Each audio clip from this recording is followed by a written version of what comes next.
नमस्कार दोस्तों, मैं हूं अभिलाष तोमर और आज के इस वीडियो में हम यूक्लिड डिवीजन लेमा की हेल्प से एचसीएफ निकालना सीखेंगे और उससे रिलेटेड कुछ प्रॉब्लम्स को सॉल्व करेंगे जो आपके एनसीईआरटी बुक्स में दी हुई है। तो सबसे पहले हम समझते हैं कि एचसीएफ है क्या।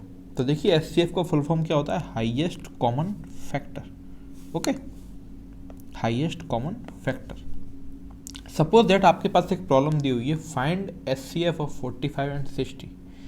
तो सबसे पहले हम 45 के फैक्टर्स करते हैं। आपके पास कितने आए? 3 इंटू 3 इंटू 5।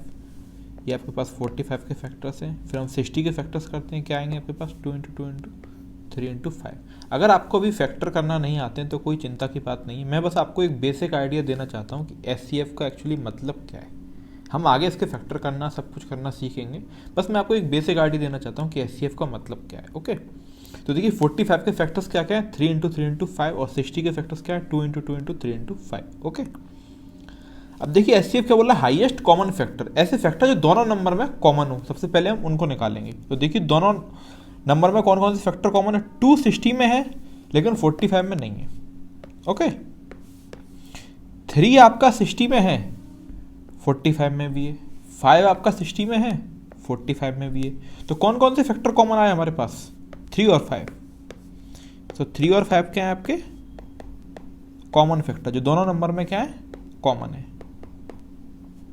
ओके, अब एचसीएफ क्या होता है? Highest common factor. तो दोनों कॉमन फैक्टर में जो सबसे बड़ा नंबर है वही आपका क्या होगा? एचसीएफ, वही सबसे हाईएस्ट नंबर होगा। हाईएस्ट मतलब सबसे बड़ा। तो 3 और 5 में सबसे बड़ा कौन सा है? 5। तो 5 इसका क्या होगा? एचसीएफ। तो हम बोलेंगे एचसीएफ ऑफ 45 एंड 60 इज 5। ठीक है, तो ऐसा फैक्टर जो दोनों नंबर में कॉमन हो, ऐसे फैक्टर्स जो दोनों नंबर में कॉमन हो, उसमें जो सबसे बड़ा नंबर होगा वही आपका एचसीएफ होगा। ओके, तो मेरे बेसिक आइडिया आपको समझ में आ गया एचसीएफ का मतलब क्या है? मतलब क्या है? अब हम समझते हैं यूक्लिड डिवीजन लेमा की हेल्प से एचसीएफ की वैल्यू निकालना। So HCF using Euclid's division algorithm. Okay, यहाँ पर मैंने एल्गोरिदम क्यों लिखा है? क्योंकि देखो, एल्गोरिदम का मतलब होता है स्टेप बाय स्टेप सॉल्व करना, और लेमा का मतलब क्या था? स्टेटमेंट, जो मैंने आपको प्रीवियस वीडियो में बताया था। अगर आपने नहीं देखा तो आप पहले उस वीडियो को देख लीजिए। ओके, तो यूक्लिड डिवीजन लेमा और यूक्लिड डिवीजन एल्गोरिदम एक ही बात है। एल्गोरिदम का मतलब जब हम किसी चीज़ को स्टेप बाय स्टेप सॉल्व करते हैं तो उसको हम एल्गोरिदम बोलते हैं। दोनों एक ही बात है, यूक्लिड डिवीजन लेमा और एल्गोरिदम एक ही बात है। ओके, तो देखिए एचसीएफ की वैल्यू हम यूक्लिड डिवीजन लेमा की हेल्प से किस तरीके से निकालते हैं। सपोज दैट आपके पास एक प्रॉब्लम दी हुई है कि find HCF of 42 and 455। Okay, आपको इसका एचसीएफ निकालना है। ओके, तो देखिए यूक्लिड डिवीजन एल्गोरिथम की हेल्प से हम कैसे निकालते हैं। तो जो आपके पास सबसे छोटा नंबर है, जो आपके पास सबसे छोटा नंबर है उसका डिवाइड आप सबसे बड़े नंबर में करते हैं। तो सबसे बड़ा नंबर कौन सा है? 455। इन दोनों नंबर में छोटा नंबर 42 है और बड़ा नंबर 455 है। ओके, तो छोटे नंबर का डिवाइड हम बड़े नंबर में करेंगे। ओके, तो देखिए कितने टाइम्स आएगा? 10 टाइम्स। अगर आप करके देखिए 42 इंटू 10 कितना है? 420। 10 टाइम्स जाएगा ये, तो 420 आ गया। आपके पास कितना रिमाइंडर बचा? 35 रिमाइंडर बचा। ओके, अब जो आपके पास रिमाइंडर बचा है उसका आप डिवाइड किस में करेंगे? इस 42 में। जो आपका पहले डिवीजर था, जो पहले आपका डिवाइजर था, वो आपका क्या हो जाएगा? अब डिविडेंड हो जाएगा, वो यहाँ पर आ जाएगा। तो ये 42 आपका यहाँ पर आ गया। ओके, तो 35 का 42 में कितनी बार जाएगा? एक बार जाएगा, तो 35। रिमाइंडर कितना बचेगा आपके पास? 7 बचेगा। ओके, अब जो हमारे पास रिमाइंडर आया उसका हम फिर डिवाइड करेंगे। किसमें करेंगे? जो आपका पहले वाले डिवीजन का जो डिवाइजर था वो यहाँ पर आकर डिविडेंड हो जाएगा। इसमें करेंगे 35 में। तो 7 5 था 35। रिमाइंडर आपका कितना बचा? 0 बचा। जिस स्टेप में आपका रिमाइंडर, जिस डिवीजन में आपका रिमाइंडर 0 हो जाएगा, आप वहाँ पर क्या हो जाएंगे? स्टॉप। यहाँ पर हम क्या हो जाएंगे? स्टॉप। जैसे ही आपका रिमाइंडर 0 हो गया आप स्टॉप हो जाएंगे, वरना आप इस प्रोसेस को कंटिन्यूसली करते जाएंगे जब तक आपका रिमाइंडर 0 नहीं हो जाता। ओके, अब आप बोलेंगे कि इसमें यूक्लिड डिवीजन लेमा का क्या हेल्प है। तो देखिए, ये मैंने आपको एक तरीके से रफली तरीके से बताया आपको। ये जब हम इसको प्रॉब्लम को सॉल्व करेंगे, आप जब इसको सॉल्व करेंगे तो आप इसको यूक्लिड डिवीजन लेमा के फॉर्म में लिखेंगे। किस तरीके से, देखिए ये आपका पहला वाला डिवीज़न है, ये आपका दूसरा वाला डिवीज़न है, ये आपका तीसरा वाला डिवीज़न है। तो पहले वाले डिवीज़न को हम कैसे लिख सकते हैं, यूक्लिड डिवीजन लेमा का फॉर्म क्या था, a equal to dividend, a क्या आपका dividend equal to divisor into quotient plus remainder. Okay, तो जो आपने डिवीजन किया उनको हम यूक्लिड डिवीजन लेमा के फॉर्म में लिखेंगे। फॉर्म क्या था, ए क्या आपका डिविडेंड, क्यू क्या आपका डिवाइजर, ये मैंने आपको लास्ट वीडियो में बताया था। तो हम कैसे लिखेंगे, A equal to B Q plus R. Okay, इस फॉर्म में हमको लिखना है। तो पहले वाले का डिविडेंड क्या है 455, डिवाइजर कितना है 42, कोशिएंट कितना है 10 और रिमाइंडर कितना बचा था आपका 35। तो पहले वाले डिवीजन को हमने ऐसे लिखा। दूसरा वाला डिवीजन देखिए, 42 आपका डिविडेंड है, 35 आपका डिवाइजर है, 1 आपका कोशिएंट है और 7 आपका रिमाइंडर है। तीसरे वाले डिवीजन को हम कैसे लिखेंगे, 35 आपका डिविडेंड है, 7 आपका डिवाइजर है, 5 आपका कोशिएंट है और 0 आपका रिमाइंडर है। हम इस तरीके से तीसरे वाले डिवीजन को लिखेंगे। ओके, तो इस स्टेप में हमारा डिवीजन क्या हो गया था 0। जिस स्टेप में आपका डिवीजन 0 होता है उस स्टेप में जो डिवाइजर की वैल्यू होती है वही आपका एचसीएफ होता है। तो इस स्टेप में डिवाइजर की वैल्यू कितनी है 7, तो ये आपका एचसीएफ होगा, 7 आपका क्या होगा एचसीएफ। तो जिस डिवीजन में आपका रिमाइंडर 0 हुआ है उस डिवीजन में जो डिवाइजर की वैल्यू वही आपका क्या होता है एचसीएफ होता है दोनों नंबर का। ओके, तो जब हम सॉल्व करेंगे इस प्रॉब्लम को, कैसे सॉल्व करेंगे, इस तरीके से सॉल्व करेंगे। अगर आप सॉल्व करेंगे तो इसको हम यूक्लिड डिवीजन लेमा के फॉर्म में लिखेंगे, सभी डिवीजन को इस तरीके से हम लिखेंगे। और जिस डिवीजन में आपके रिमाइंडर की वैल्यू 0 हुई है उस डिवीजन में जो डिवाइजर की वैल्यू होती है वही आपका एचसीएफ होता है। तो इसमें क्या बोलेंगे हम, एचसीएफ ऑफ 42 एंड 455 इज 7। तो आपको इतना क्लियर, ये आपको रफ वर्क करना है, ये वाला इस तरीके से जो हम डिवीजन कर रहे हैं ये आपके तरीके से रफ वर्क हो गया। आप फॉर्मली कैसे सॉल्व करेंगे, जनरली इस तरीके से आप डिवीजन को इस फॉर्म में लिखेंगे। और जिस स्टेप में आपके रिमाइंडर की वैल्यू 0 हुई है उस स्टेप में जो डिवाइजर की वैल्यू होती है वही आपका एचसीएफ होता है। तो आपको ये इतना क्लियर कि एचसीएफ क्या होता है और यूक्लिड डिवीजन लेमा की हेल्प से हम एचसीएफ की वैल्यू कैसे निकालते हैं। चलिए अब हम यूक्लिड्स डिवीजन लेमा की हेल्प से कुछ और प्रॉब्लम्स को सॉल्व करते हैं जो आपकी एनसीईआरटी बुक में दी हुई है। चलिए मैं आपको एनसीईआरटी बुक में दिखा देता हूँ किस तरीके की प्रॉब्लम आपको दी हुई है। जैसे आप देखिए एक्सरसाइज 1.1 का क्वेश्चन नंबर 2, ये so that any positive odd integer is the form of 6q + 1, 6q + 3 और 6q + 5 where q is some integer. ये आपको प्रूफ करना है कि कोई भी ऑड पॉजिटिव ऑड इंटीजर है उसको हम 6q + 1, 6q + 3 और 6q + 5 के फॉर्म में लिख सकते हैं। ये आपको प्रूफ करना है। तो देखिए जो आपको प्रूफ करना है सबसे पहले आप उसको देखिए, ये किसके फॉर्म में बोल रहा है आपको 6q के फॉर्म में बोल रहा है। तो देखिए जो आपका यूक्लिड डिवीजन लेमा था वो क्या था आपका a = bq + r। तो ये b, इसमें b की वैल्यू कितनी दिखाई दे रही है आपको 6 दिखाई दे रही है, देखिए 6 दिखाई दे रही है। हमको इतना क्लियर हो जाए ना एक बार कि हमको b की वैल्यू क्या लेनी है, किस फॉर्म में हमको इसको रिप्रेजेंट करना है, तो बस अब हम इसको सॉल्व कर सकते हैं आगे। ओके, तो ये आपको प्रूफ करना था। तो आपने देखा b की वैल्यू यहाँ पर 6 आ रही है। ओके, हमको क्या रिप्रेजेंट करना है एनी पॉजिटिव ऑड इंटीजर को हमको 6q + 1, 6q + 3 और 6q + 5 के फॉर्म में रिप्रेजेंट करना है। तो चलिए अब इस प्रॉब्लम को हम नोटबुक में जाके सॉल्व करते हैं। तो देखिए इसमें हम क्या करेंगे, इसमें हम मानेंगे लेट a = 6q + r। जो नंबर है हमारा, कोई भी पॉजिटिव इंटीजर a लेते हैं हम, उसको हम 6q + r के फॉर्म में मान लेते हैं क्योंकि ये आपको प्रूफ करना है, 6q वाला प्रूफ करना है।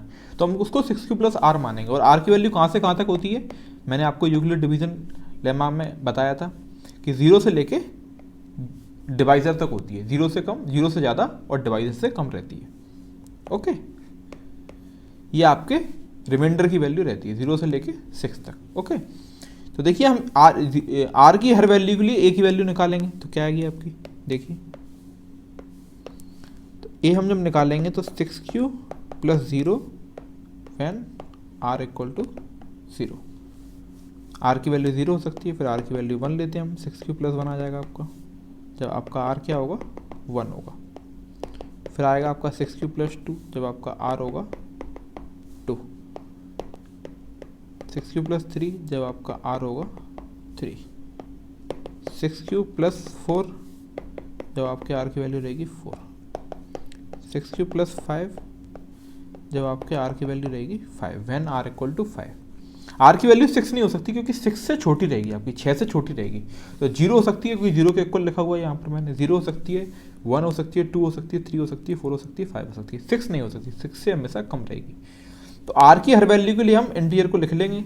कैसे लिखेंगे? 6 + 0, 6 + 1, 6 + 2, 6 + 3, 6 + 4 और 6 + 5। ये आपका कोई पॉजिटिव इंटीजर a है।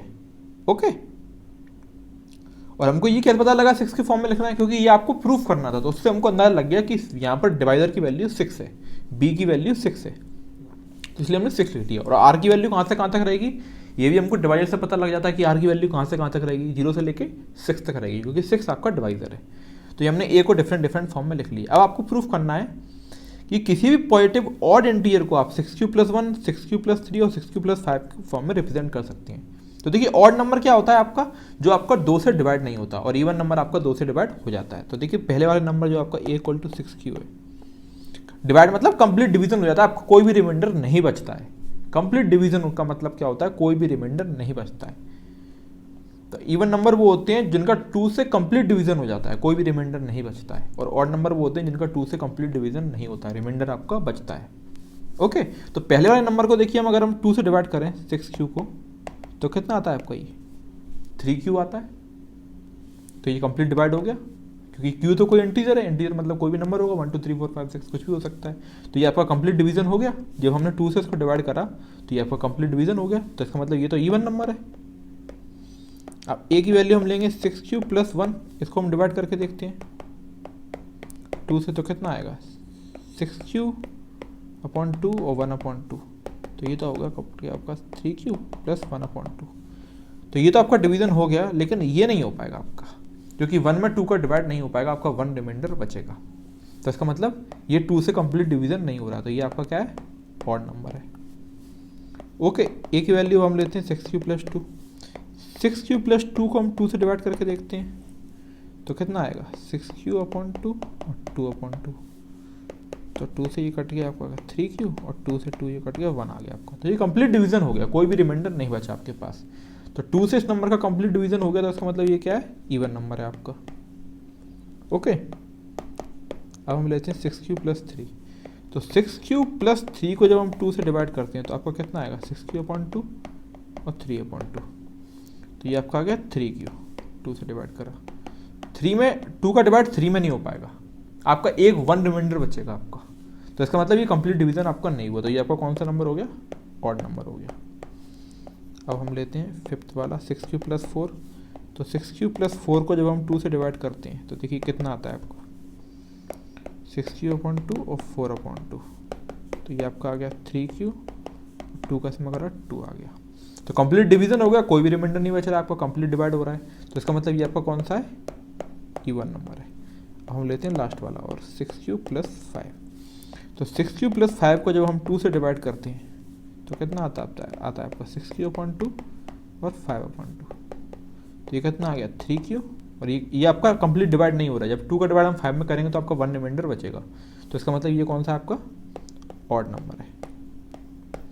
तो देखिए किसी भी पॉजिटिव, ए हमारा क्या है? कोई भी पॉजिटिव इंटीजर है, उसको हमने 6q के फॉर्म में लिखा है, तो इसके कौन कौन से फॉर्म, ए के कौन कौन से फॉर्म आपके ऑड हैं? तो देखिए एक तो ये ऑड है आपका, एक आपका ये ऑड है, और एक आपका ये ऑड है। तो हम क्या बोल सकते हैं? Any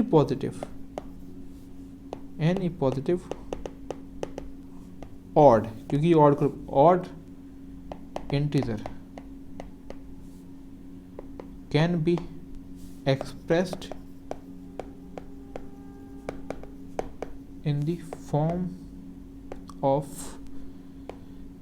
6q + 1, 6q + 3 and 6q + 5। इस तरीके से हम इसको एक्सप्रेस कर सकते हैं। ओके, यहाँ पर अगर 6q की जगह पे आपके पास होता अगर 8q + 1, 8q + 3, 8q + 5 और 8q + 7, इस तरीके से आपको कहता है कि प्रूफ करिए किसी पॉजिटिव ऑड इंटीजर को हम 8q+1, 8q+3, 8q+5 और 8q+7 के फॉर्म में रिप्रेजेंट कर सकते हैं। तो आप इस क्वेश्चन को भी सॉल्व कर लेते।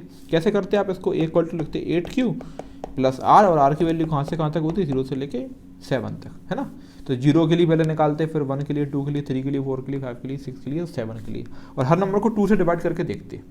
जो कंप्लीट 2 से डिवाइड हो गए हैं वो तो इवन हुए, और जो नहीं हुए वो आपके ऑड हुए, तो वो ऑड नंबर आपके पास ये जाएंगे। तो जरूरी नहीं है 6 की जगह कुछ और नंबर भी हो सकता था आपके पास, है ना। 8 के फॉर्म में होता तो 8 के फॉर्म में निकाल लेते, 10 के फॉर्म में होता 10 के फॉर्म में निकाल लेते। अगर आपसे बोलता कि किसी भी पॉजिटिव इवन इंटीजर को हम 6q